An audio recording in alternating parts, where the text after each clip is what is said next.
It's great to be a fantasy stud and all, but can you do it again? That's what we want to know. Welcome into the Sporting News Studios for Ram Fantasy Update. I'm Tom Vandervoort with one of the experts from Sporting News Fantasy Source, Brad Pinkerton. So Brad, Doug Martin, Tampa Bay Buccaneers, that was an eye-opening performance. I think we all thought he had some talent, but that was a pretty nice week he had there. Eye-opening, jaw-dropping, whatever you want to call it, that was unbelievable. And I have to admit, going into the season, I was not the biggest proponent for Doug Martin. I thought he'd be a solid RB2.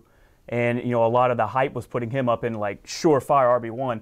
I think what this game has proven, I'm not going to put him up in the elite category where he ranks fantasy points right now, but he is definitely in that RB1 status. And Doug Martin owners are not going to like this. I'm going to get a lot of laughs when I say this, but they need to at least explore trade opportunities. This is the perfect sell high moment. Now, I'm not just giving him away, but you look at the guys he's leading points, Arian Foster, Adrian Peterson, Ray Rice, those type of guys could be available at this point. So you're basically saying straight up Doug Martin. It's possible. And if you can get that, they're still more bankable than Doug Martin. Right, it's a proven commodity. So you kind of know what you're getting, and you're just selling high. I mean, that's all it is. You're not giving them away. Right. You might even be able to get something thrown in with a proven elite back. So it's worth exploring opportunities. So you're saying there's some sucker out there that's going to say, "Oh, Doug Martin, I got to have him. I'm going to give you Adrian Peterson and Tom Brady."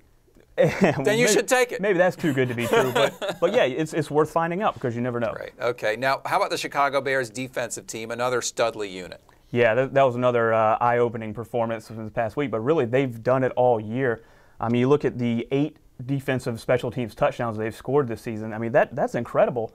That's more than most fantasy players, most offensive fantasy players all total this year. So, that's the stat that fantasy experts like myself will always say, hey, you can't rely on these big plays, these big touchdowns. That's also a stat you can't ignore. You can't argue against it. So the schedule gets tougher for Chicago coming up. They've got the Texans, they've got the 49ers. I don't see any big weeks coming up in the immediate future for Chicago. But because of all the defensive uncertainty for fantasy purposes this year after the Bears, I mean, they just hold on to them. Yeah, I mean, you have to keep playing, you keep rolling with them. They've outscored the second highest scoring fantasy defense by more than 50 points this year, and that's just standard scoring. So if you have some bonuses in your league, you probably got an even better unit on your hands. Yeah, and I mean, isn't Tillman amazing at forcing fumbles? I mean, it's a stat that really jumps out at you. It's incredible. And that's a skill. I mean, they teach it. It's a skill. He's got it. Yeah, the Bears' defense is untradeable. There's nothing that could lift them off my team at this point. They actually have more fantasy points than Doug Martin. Well, there you go. Maybe it's the Bears' defense for Doug Martin then. Maybe.